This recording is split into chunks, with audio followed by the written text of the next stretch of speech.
రైతులకు సంబంధించి ఈరోజు అన్ని నెరవేరుస్తూ పోతా ఉన్నాం. మనము బస్సులు కూడా ఆగస్టు 15వ తారీఖు, ఈ నెల 15వ తారీఖు నుంచి కూడా అయిపోతుంది. మొన్ననే తల్లికి వందనం, ఎంతమంది బిడ్డలు ఉంటే అంతమందికి మనము ఆ పథకం ఇవ్వటం జరిగింది. ముందు ప్రభుత్వము ఒక బిడ్డకే ఇస్తున్నారు. మనం ముగ్గురున్నా నలుగురున్నా కూడా మనము అందరికీ 2 బిడ్డలు తక్కువ ఉండేవాళ్ళు ఎవరు లేరు. మైనార్టీ సోదరులు ఎవరైతే ఉన్నారో చాలా లాభము, 3 నలుగురు కూడా ఉన్నారు. వాళ్ళకి చాలా లాభం అయింది. మన నియోజకవర్గం కానీ రాయలసీమ జిల్లాలో మైనార్టీ సోదరులు ఎక్కువ, 3 నలుగురు బిడ్డలు ఉంటే అందరికీ కూడా డబ్బులు 13,000 రూపాయలు లెక్క వేయటం జరిగింది. తర్వాత అన్నీ ఏదైతే మనం మాట చెప్పినామో గ్యాస్ కానీ, తర్వాత పెన్షన్ భారతదేశంలో ఎక్కడా లేదు. 4,000 రూపాయలు, 10,000 రూపాయలు, 15,000 రూపాయలు పెన్షన్ అనేది ఎక్కడా లేదు భారతదేశంలో. ఈరోజు మనం ఏదైతే మాట చెప్పామో అన్నీ కూడా నెరవేర్చుకుంటూ పోతున్నాం.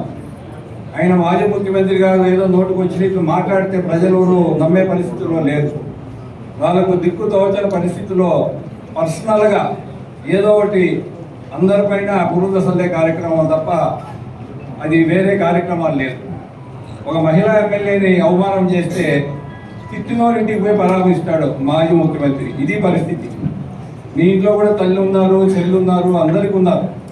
ఒక మహిళను ఏ పార్టీకి సంబంధించిన మహిళనైనా ఎవరైనా అవమానకరంగా మాట్లాడితే మనం తిట్టినోరింటికి పోయి పరామర్శిస్తే నీచ స్థాయికి దిగజారిపోయినారు వైసీపీ పార్టీ రాష్ట్రంలో. అసలు రాజకీయాలు అవసరమా అనేది కూడా అనిపిస్తుంది ఒకసారి. ఆ స్థాయికి దిగజారిపోయినాయి రాజకీయాలు ఇప్పుడు మన రాష్ట్రంలో. చాలా బాధాకరం. కాబట్టి ఏదైతే మనం ఈరోజు ప్రైమ్ మినిస్టర్ గారు కూడా వారణాసి నుంచి ఈరోజు ఆయన అకౌంట్ వేస్తున్నారు. మనకు 2,000 రూపాయలు చిన్న అమౌంటే ఉండొచ్చు, కానీ భారతదేశం అంతా 2,000 రూపాయలు ఎంత అవుతుందో తెలుసా? 20,000 కోట్లు అవుతుంది ఒక ఇన్స్టాల్మెంట్. 3 ఇన్స్టాల్మెంట్లు వేయాలి ఆయన, అంటే 60,000 కోట్లు సంవత్సరానికి. ప్రధానమంత్రి గారు వేస్తూ ఉండేది భారతదేశం అంతా కూడా 60,000 కోట్లు సంవత్సరానికి. 3 ఇన్స్టాల్మెంట్లు 20,000 కోట్లు అవుతుంది ఆయనకు. 2,000 లెక్కన భారతదేశంలో ఉండే రైతులకు అందరికీ వేసేదానికి.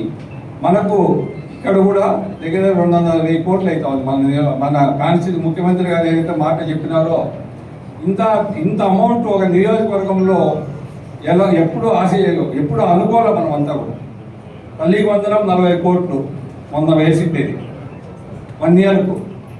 తర్వాత గ్యాస్కు సంబంధించి, తర్వాత ఇప్పుడు రైతులకు సంబంధించి ఒక ఇన్స్టాల్మెంట్ 20 కోట్లు రాష్ట్ర ప్రభుత్వం వేస్తూ ఉంది. మోడీ గారు 7 కోట్లు వేస్తుంది, 27 కోట్లు. ఇంకా ఇన్స్టాల్మెంట్లు ఇంకా 2 ఉన్నాయి. కాబట్టి మనమంతా కూడా రైతులు కానీ ఏదైతే మాట చెప్పి తప్పే పరిస్థితుల్లో లేవు. మన ప్రభుత్వం కానీ చంద్రబాబు గారి నాయకత్వంలో మన మాట చెప్పిన కాడికి ఇంకా బాగా చేయాలన్న ఉద్దేశంతో ఆయన కష్టపడుతున్నాడు. డబ్బులు 5-6 లక్షల కోట్లు అప్పులు చేసి పోయింది ప్రభుత్వం, ముందు ప్రభుత్వము. ఈరోజు అవన్నీ కూడా ఎన్ని ఇబ్బందులు ఉన్నా కూడా మనం మాట చెప్పినాం కాబట్టి ఇవన్నీ చేస్తున్నాం. అందుకే గడప గడపకు పోయి మనం అందరం కూడా మీరు కానీ మీకు కానీ చెప్పాలంతా ఉండే. అందుకే ఇంత మంచి కార్యక్రమాలు చేసి మనం ఇంట్లో కూర్చొని ఇక్కడ ఉండే రైతులకు నాకు తెలిసి 90% డబ్బులు పడతాయి అందరికీ. తల్లికి వందనం చాలా మందికి బిడ్డలకు డబ్బులు వస్తూ ఉంది.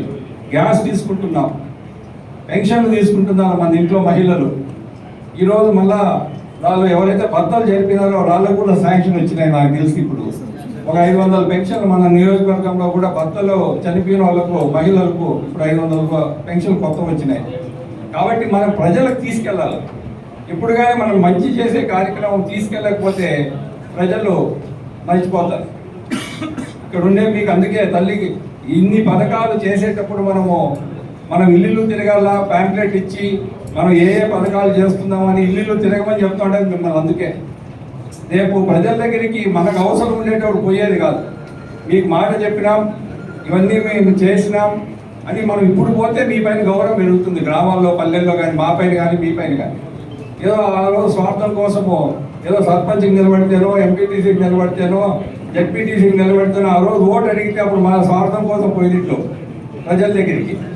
ఈరోజు మనం పోతే వాళ్ళకి ఇచ్చి మాట నిలబెట్టుకున్నాం, ఇన్ని చేసాం, ఇంకా ఒకటో రెండో ఏదైతే మాట చెప్పామో అవి కూడా చేస్తాం అని మనం పల్లెల్లో ప్రతి ఇల్లు తిరిగి రోజుకు 40-50 ఇండ్లే. మిమ్మల్ని మేము మార్నింగ్ నుంచి సాయంత్రం వరకు తిరగమని చెప్పలా. ఎవరు యాప్ ఉంది, 40 ఇండ్లే వస్తుంది, అవి దానిపైన రాదు.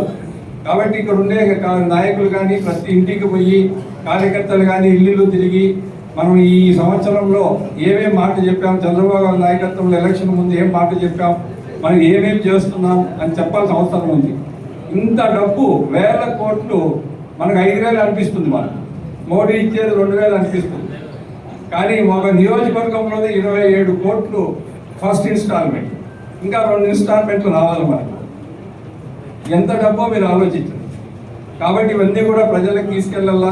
ఈరోజు చంద్రబాబు నాయుడు గారు కూడా ప్రకాశం జిల్లా దర్శిలో ప్రారంభిస్తూ ఉన్నారు ఈ పథకము. మోడీ గారు వారణాసి నుంచి ప్రారంభిస్తూ ఉన్నారు. అదేవిధంగా భారతదేశం అంతా కూడా రైతులకు ఈరోజు అకౌంట్లో డబ్బులు పడుతున్నాయి. ఈరోజు రేపు నాకు తెలిసి అకౌంట్లు అన్నీ పడిపోతాయి అనుకుంటా. ఏడీ గారు అందరి అకౌంట్లు పడిపోతాయా? రెక్టిఫై చేసుకోవాలి. కాబట్టి ఈ పథకము మీకు చెప్పాలా, ఈరోజు ప్రారంభం చేయాలా నియోజకవర్గ స్థాయిలో. టైం ఉండింటి ఇంకా మనం పెద్దగా చేసుకోవాలి. అసలు వాస్తవంగా 1000 కోట్లు డబ్బు ఇచ్చేటప్పుడు మనం పెద్దగా 26,000 మందితో చేసిన ప్రోగ్రామ్ ఇది. ఇంకా మండల వైజ్ పెట్టి కూడా చేసిండొచ్చు. మన నియోజకవర్గంలోనే 38,000 మంది రైతులు ఉన్నారు. 38,000 మంది రైతులకు ఈ పథకము డబ్బులు పడుతుంది. కాబట్టి ఈ ప్రోగ్రామును ఈరోజు ఇక్కడి నుంచి ప్రారంభిస్తున్నాం. నియోజకవర్గ స్థాయి ఇక్కడ పెట్టి కృషి విజ్ఞాన కేంద్రంలో పెట్టి ఈరోజు ప్రారంభిస్తున్నాం. మీకు అకౌంట్లో ఈరోజు రేపు డబ్బులు పడతాయి. దయచేసి నాయకులు అందరూ ఎవరైతే ఉన్నారో అగ్రికల్చర్ డిపార్ట్మెంట్ వాళ్ళు ఎవరికైనా రాకపోతే ఏమైనా ఇబ్బంది ఉంటే తెలపండి, రెక్టిఫై చేద్దాం. ఇదేమి ఇప్పుడు అకౌంట్లో పడతానే ఉంటుంది. నాకు తెలిసి 2-3 నెలల్లో క్లియర్ అయిపోతుంది. తల్లికి వందనం కూడా చాలా తొందరగా 1 వీక్లో అంతా అకౌంట్లో పడిపోయినాయి. కాబట్టి ఇక్కడ వచ్చిన రైతులకు ప్రతి ఒక్కరికి పేరు పేరున ధన్యవాదాలు తెలుపుకుంటూ